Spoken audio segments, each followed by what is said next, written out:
Hello ladies and gentleman, boys and girls, কেমন আছো সবাই? আজ হচ্ছে 8 ফেব্রুয়ারি আর আমরা যাচ্ছি কোথায়?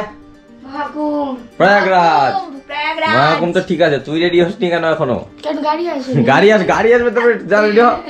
এই যে তো দেখতে পাচ্ছ আমি রেডি, ঠিক আছে, দেখতে রোনাও রেডি আর বাকি মা বাবাও রেডি হচ্ছে, ঠিক আছে। আর অ্যাকচুয়ালি আজ আমরা যাচ্ছি 6 জনের মধ্যে একজন মানে জয় অলরেডি আগে পৌঁছে গেছে গোরখপুর, মানে গোরখপুরের ফাংশন আছে, তো প্রোগ্রামটা করে তারপরে আমাদের সাথে জয়েন করে নেবে।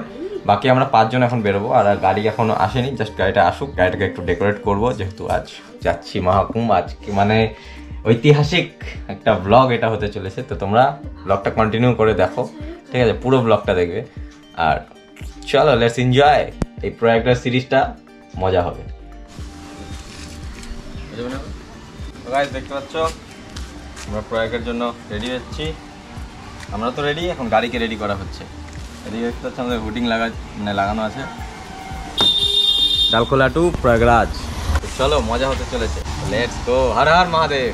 শোনা তোকে তো নিয়ে যাচ্ছি না, চল টাটা বল। বড় হয়ে আমিও যাবো বল। ঠিক আছে ঠিক আছে চলো। মহাকুম্ভ আসবে না। হ্যাঁ মহাকুম্ভ আসবে না, ছোট কুম্ভ আসবে, তুই ছোট না। গাইস বেরোলাম এখন। এই যে তোমরা তো কদিন পর যাবো না বৌদি? কালকে। বাহ, মানে সবাই লাইন দিয়ে দিয়েছে, বুঝতে পারছো তো।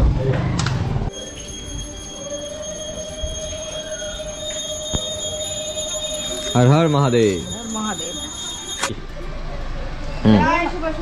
হর হর মহাদেব, হর হর মহাদেব, হর হর মহাদেব। চলো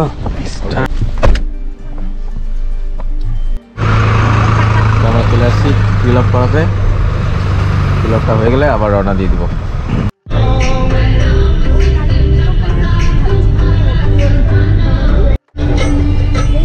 এই যে আমরা এখন আছি 0 মাইল, এখান থেকে আমরা চলে যাবো একদম ডিরেক্ট মানে রাইটে যাবো না, আমরা সোজা বেরিয়ে। তখন আমরা একটু এখানে দাঁড়াবো, সকালে ব্রেকফাস্ট, চা ব্রেকফাস্টের জন্য। কি লেখা আছে? চৌধুরী চায়। জায়গাটার নাম হচ্ছে জালাল ঘর।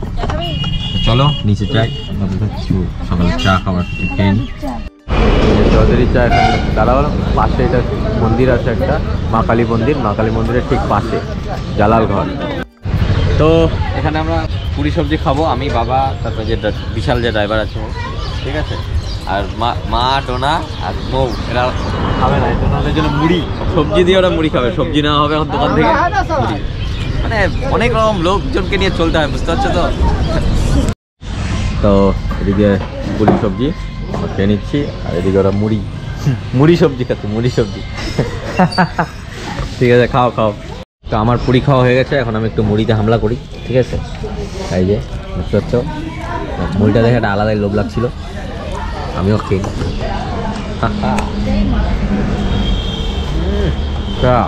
পুরো খাটিয়া সেট আপ। তো আমি এতক্ষণ পরে লক্ষ্য করলাম যে দেখো দোকানের মধ্যে সুন্দর ফ্লেক্সের একটা কাজ করা আছে, ফ্লেক্স দিয়ে, ভালোই লাগছে। এই যে চা চলে আসছে দেখতে পাচ্ছ, চাটা টেস্ট করে দেখি কেমন। ও আছে, এই যে বিশাল সাজেস্ট করেছে আমাকে, চাটা সেরা একটা স্মোকি ফ্লেভার আছে চায়ের মধ্যে। আমি যেভাবে সব ব্লগে চায়ের রিভিউ তো মনে হয় আমাকে চায় স্পেশালিস্ট করে দেওয়া উচিত, ঠিক আছে। কিন্তু সেরা চাটা তোমরা এখানে এসে মানে খেতেই পারো। এই জায়গাটার নাম অ্যাকচুয়ালি নাম এখানকার লোকাল নেম মানে সবাই জানে, কালী মন্দির সীমা। এই যে দেখতে পাচ্ছ কালী মন্দির পাশেই ওই যে গেট, আর বাইরে আমরা মানে গাড়ি দাঁড় করে এখানে ঢুকলাম। তো কালী মন্দির সীমা বললে এখানে সবাই চেনে। চৌধুরী চায় দোকানটার নাম, তোমরা এসে চেক আউট করতেই পারো। পুরি সবজিও ঠিকঠাকই ছিল, বাট এটা আলাদাই। খাওয়া দাওয়া হলে এখন আমরা বেরোবো, মানে আরেক কাপ চা আমি নিলাম, ঠিক আছে। আর মানে আমাদের গাড়িতে যা লোড, সবই আছে, দই মিষ্টি, খালি চাটনিটাই বাকি থাকলো। নাহলে কেন তীর্থ মনে হচ্ছে পুরো পিকনিক, বিয়ে বাড়ি যাচ্ছে। তো আমরা এখান থেকে রওনা দিয়ে দিলাম, তো চলো দেখা যাক কোথায় গিয়ে দাঁড়াই। পরে 1-2 ঘন্টা পরে রান্না বান্না করতে হবে, তো চলো দুপুরের লাঞ্চের ব্যবস্থা করতে হবে।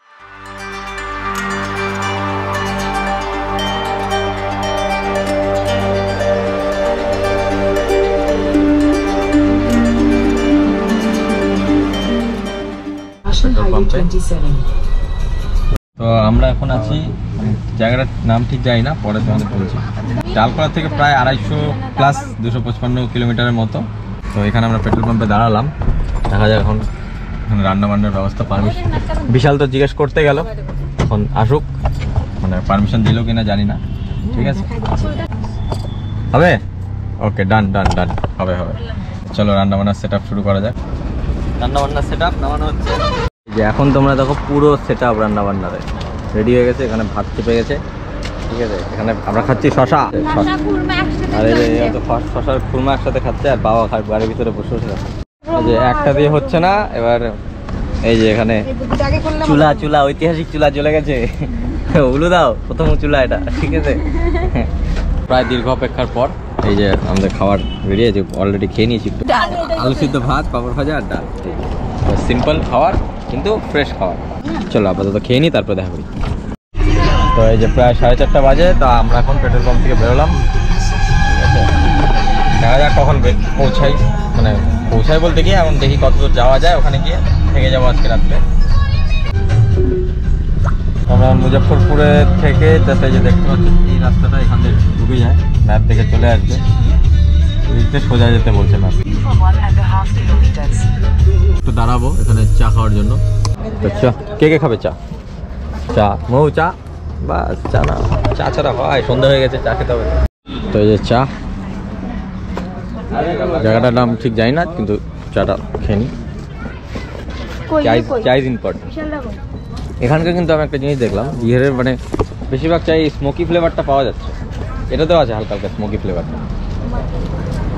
হ্যাঁ, তো গাইস আমরা এখন আছি গাজীপুরে। এখান থেকে প্রয়াগরাজ প্রায় 240 কিলোমিটারের মতো। এখন টাইম হচ্ছে 11টাই বাজে। তো এই যে আমরা এখন এখানে একটা দাঁড়ালাম, কি দেশি আরবান ফ্যামিলি ধাবা। দেখলাম যে এখানে প্রয়াগের আরও গাড়িগুলো দাঁড়িয়েছে, তার জন্য আমরা দাঁড়িয়ে পড়লাম। হ্যাঁ, তো আমাদের রুটি সবজি চলে আসছে, এই যে দেখতে পাচ্ছ, সিম্পল রুটি আর আলু ভাজা, বাস, সবজি না। আর বিশাল খাবে ভাত। আর মা খাইনি, মা গাড়িতে মুড়ি খেয়ে নিয়েছে। রেলগেটের জাম করলো, এই যে মহাশয় এতক্ষণ ঘুমাচ্ছিল, এই যে ট্রাকওয়ালা এসে বললো, মানে লাস্টে মুখে জলও দিতে হয়েছে। কি বলবো আর, মানে এরকম টাইপেরও লোক হয়, দেখে নাও। হ্যাঁ, মাঝ রাস্তায় ঘুমিয়ে পড়েছে ভাই, লেটেস্ট। এখন বাজে রাত্রি 1:20, আর এখন আমরা পৌঁছেছি, এটা কি নাম, জায়গার নাম দেখলাম, মহারাজগঞ্জ। তো আমরা মহারাজগঞ্জে পেট্রোল পাম্পে দাঁড়ালাম। এখানে আজকে রাত্রে আমরা কোনো রকম রাতটা মানে স্টে করবো, বিকজ গাড়ি আর চালানো যাচ্ছে না। ও বললো যে আর মাত্র আমরা 200 কিলোমিটার মাত্র বাকি, ঠিক আছে। তো আমরা কালকে আরামসে পৌঁছে যাবো। তো আজকের জন্য চলো ব্লগটা এখানে এন্ড করি। তো দেখা হচ্ছে কালকে সকালে, চলো বাই।